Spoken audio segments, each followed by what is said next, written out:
next we will try to go through some of the important concepts or important terminologies related to the boundary layer, and these terminologies are displacement thickness and momentum thickness. So, first terminology that we will try to understand is displacement thickness.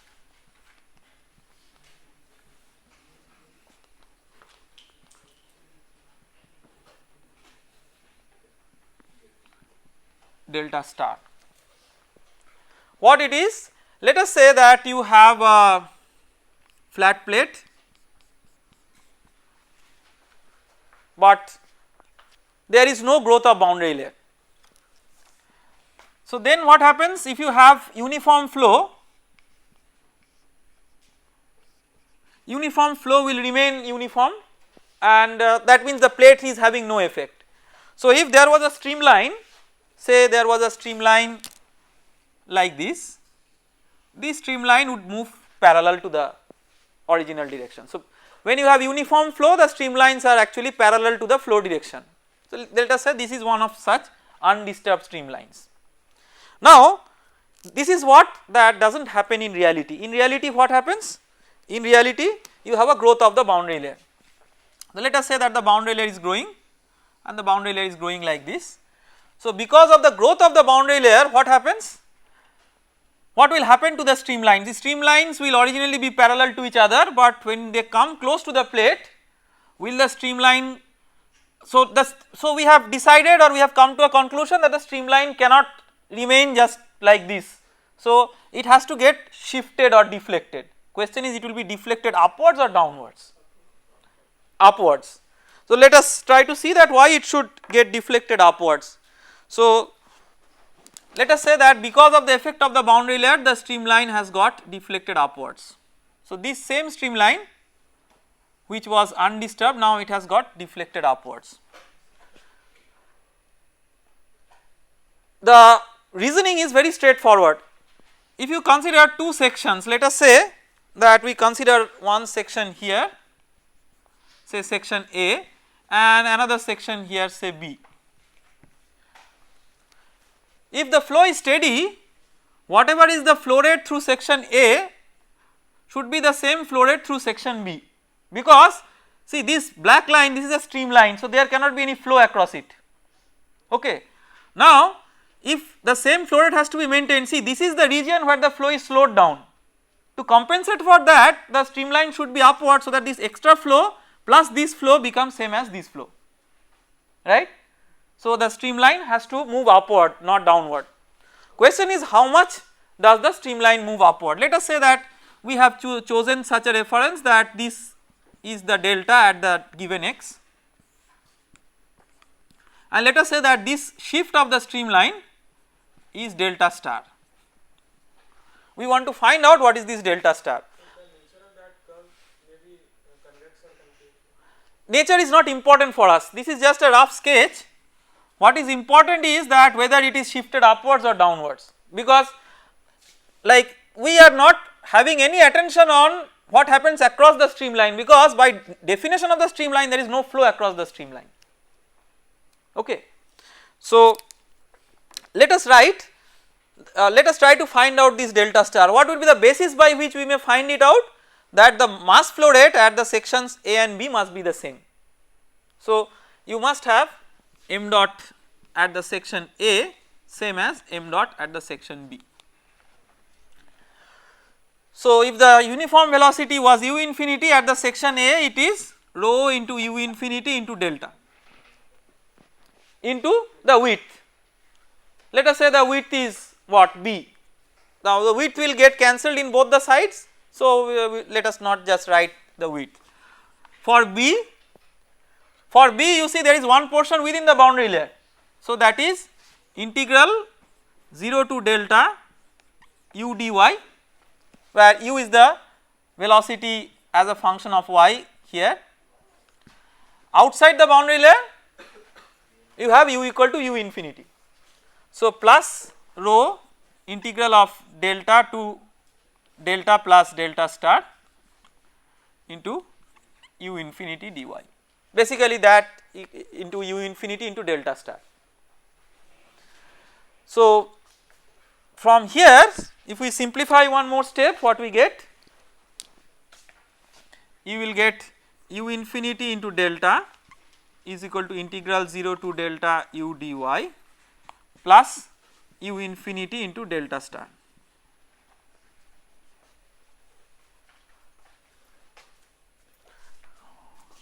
This term you can also write as integral 0 to delta u infinity dy, all the same.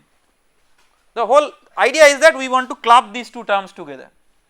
So from here you can write delta star is equal to 0 to delta 1 minus u by u infinity dy by dividing all the terms by u infinity. Okay. So this is known as displacement thickness. So physically what it is indicating? Physically it is indicating maybe a displacement or a shift in the streamline because of the existence of the boundary layer. It may also be looked from a different angle.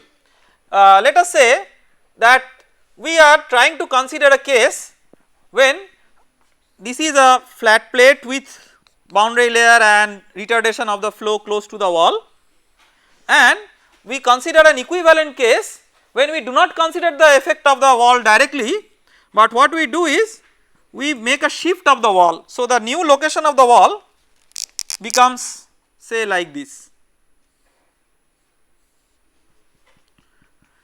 What should be this shift so that this problem with a boundary layer is equivalent to a problem with a uniform flow?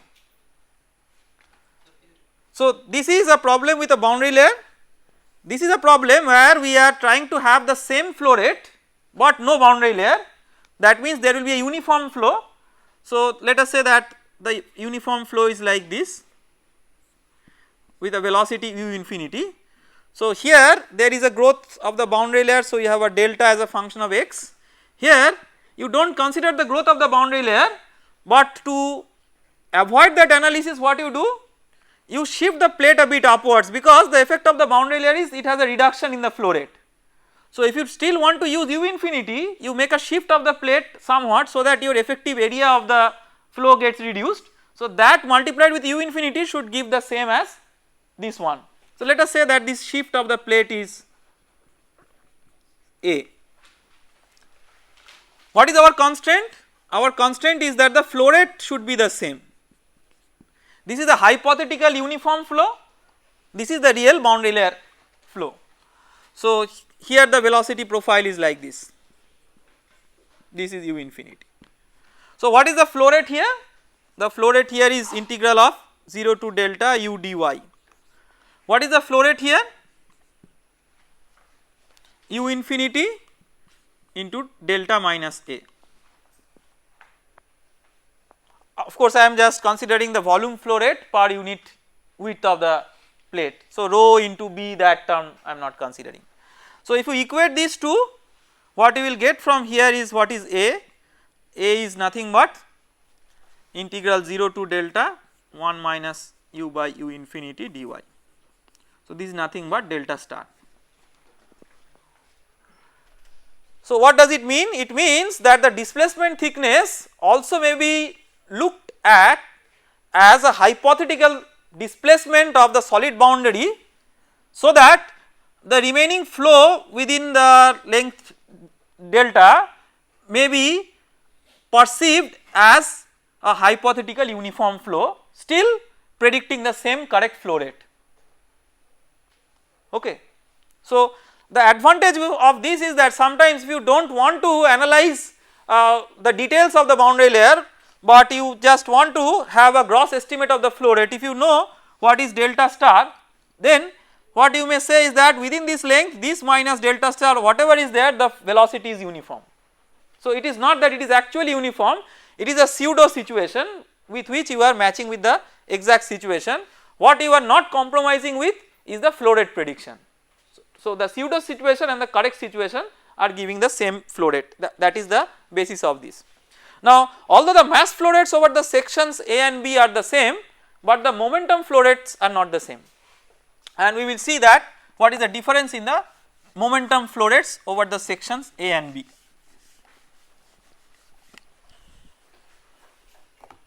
So let us write what is the momentum flux or maybe momentum rate of momentum transfer.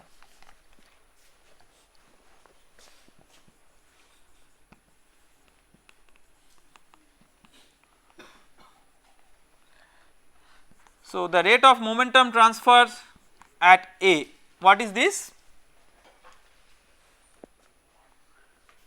So you have, what is the rate of mass transfer at A? Rho u infinity into delta, that multiplied by u infinity is the rate of momentum transfer at A. What is the rate of momentum transfer at B? Again one part within the boundary layer, another part outside the boundary layer. So whatever is within the boundary layer you have rho integral of u into u, that is u square dy from 0 to delta, plus it is basically rho u infinity square into delta star, that is the top portion. Top portion outside the boundary layer, velocity is u infinity. So if you want to find out what is the difference between these two, momentum flux, momentum rate of momentum transfer at A and B, the difference of these two. So that you have rho into u infinity square delta minus integral 0 to delta u square dy minus rho u infinity square into delta star is what? Delta star is u infinity minus u by u infinity integral of that dy from 0 to delta. So one of the u infinities get cancelled out. Okay. So when one of the u infinities get cancelled out, the next step we can have a simplification. Let us go for that simplification. So this becomes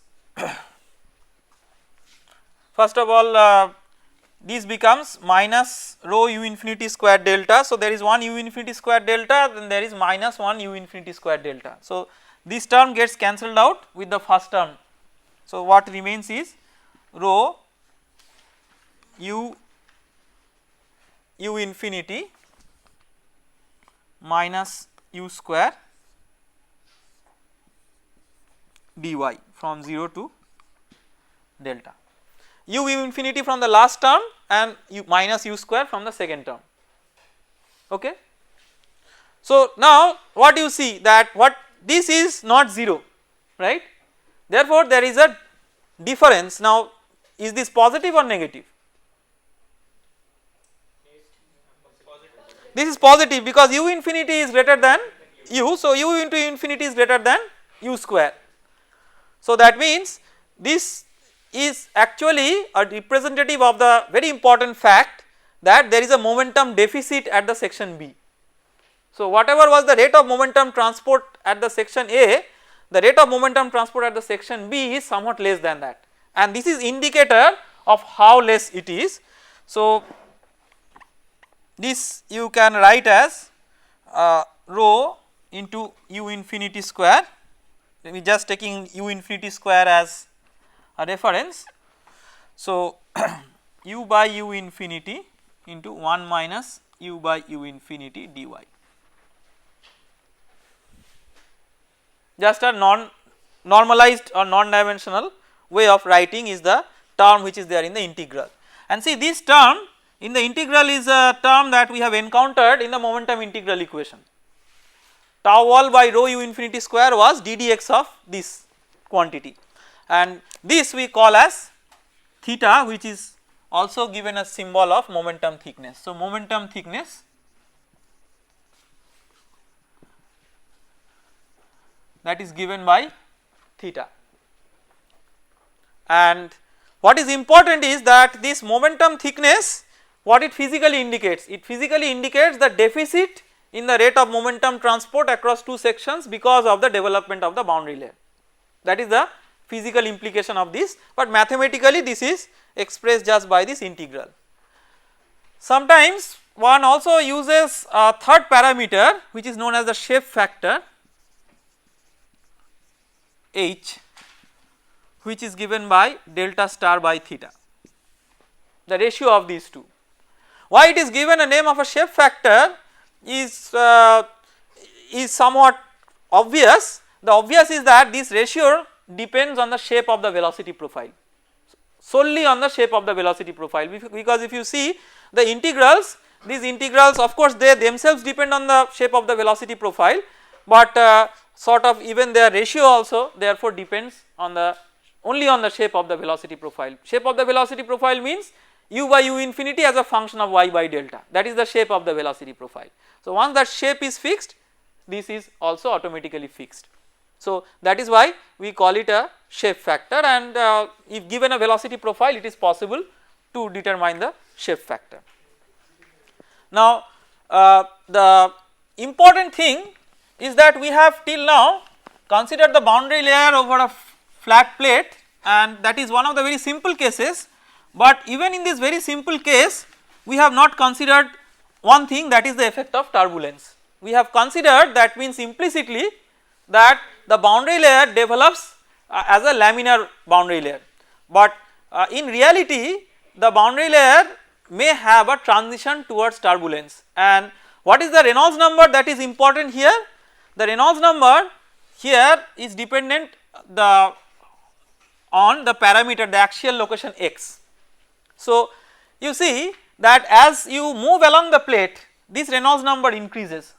Beyond the critical Reynolds number, you have the inertia forces dominating so much that a slight disturbance may trigger the onset of turbulence, and then the laminar boundary layer changes its characteristic to a turbulent boundary layer, may not be abruptly but at least over a given distance, and the critical x or the critical Reynolds number at which this transition occurs for flow over a flat plate is roughly 5 into 10 to the power 5. So you see that the critical Reynolds number, it depends on different geometries. See, for flow through a circular pipe, the critical Reynolds number was roughly of the order of 2000. There the reference length was the diameter of the pipe. Here the reference length is the axial coordinate. There the reference velocity was the average velocity. Here the reference velocity is the free stream velocity u infinity. So the critical Reynolds number is therefore not a magical number which is true for all cases, like depending on the situation your reference length changes, your reference velocity changes, and the convention changes altogether. Now what happens to the growth of the boundary layer if you have such a transition? To understand that, let us work out a problem by which we will best illustrate it. So just note down this problem, that consider the turbulent boundary layer over a flat plate for which u by u infinity is given by y by delta to the power of 1 by 7. Okay. So this is the velocity profile for the turbulent boundary layer. So when you say u, remember we are not writing it explicitly, but this is the average velocity, this is not the instantaneous velocity with fluctuations. So u by u infinity is y by delta to the power 1 by 7, this is given for the turbulent boundary layer. What you have to determine?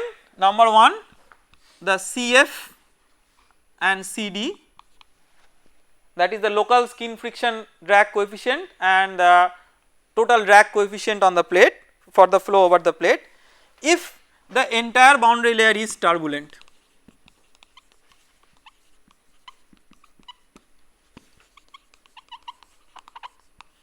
And number 2, the same things Cf and Cd if the boundary layer undergoes a transition to turbulence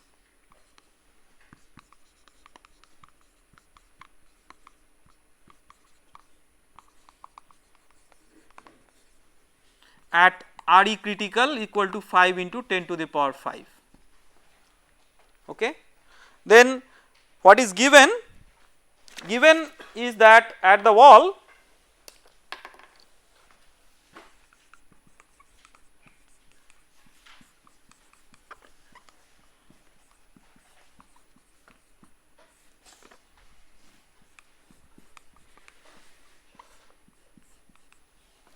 this is what is given at the wall.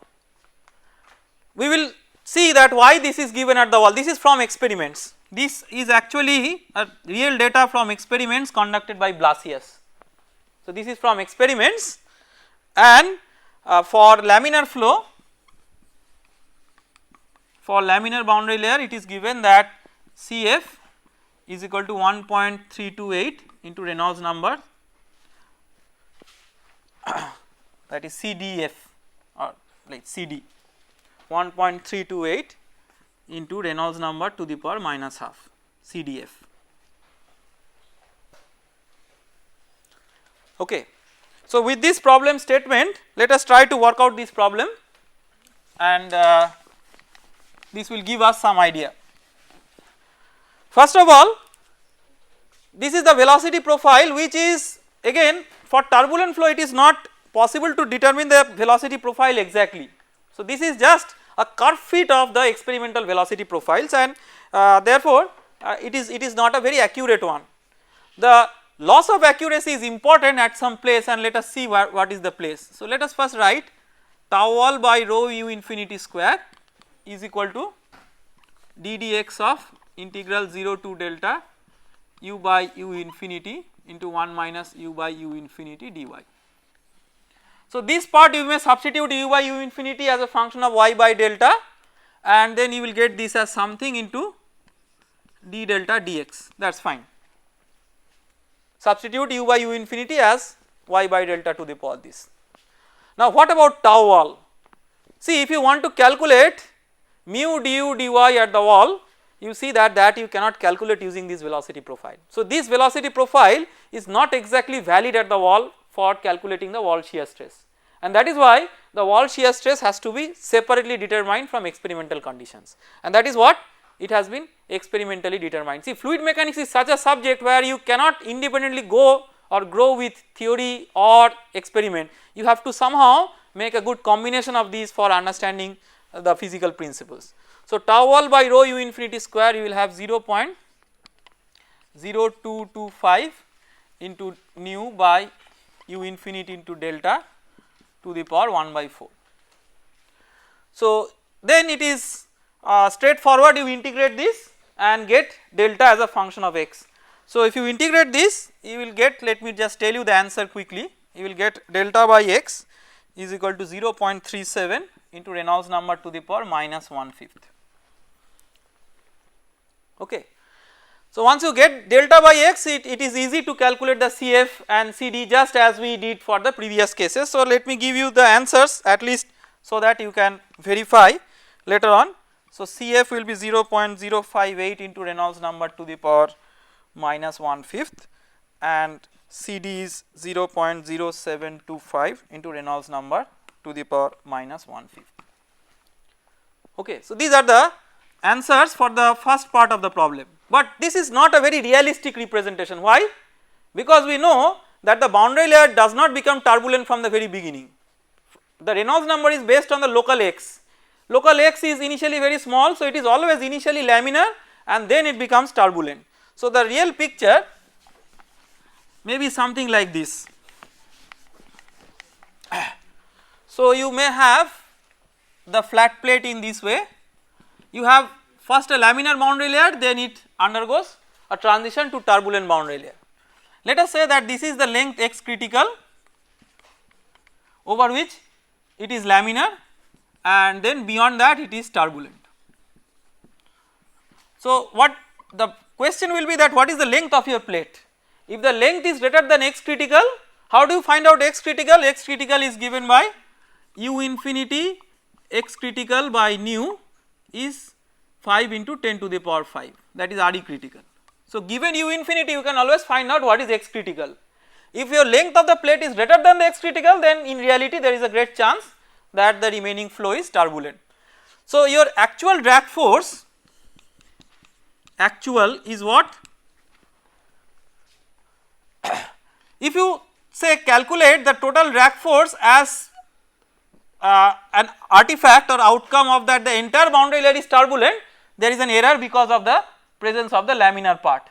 So that error we have to nullify. So what we can do, we may consider that it is F drag force, that is the drag force with from x equal to 0 to x equal to L, considering it as turbulent, fully turbulent. Then subtract the drag force from x equal to 0 to x equal to x critical for turbulent and add the drag force for that part for the laminar. Okay. So as if the full thing was turbulent, then you subtract the turbulent part from the initial and add the laminar part. Okay.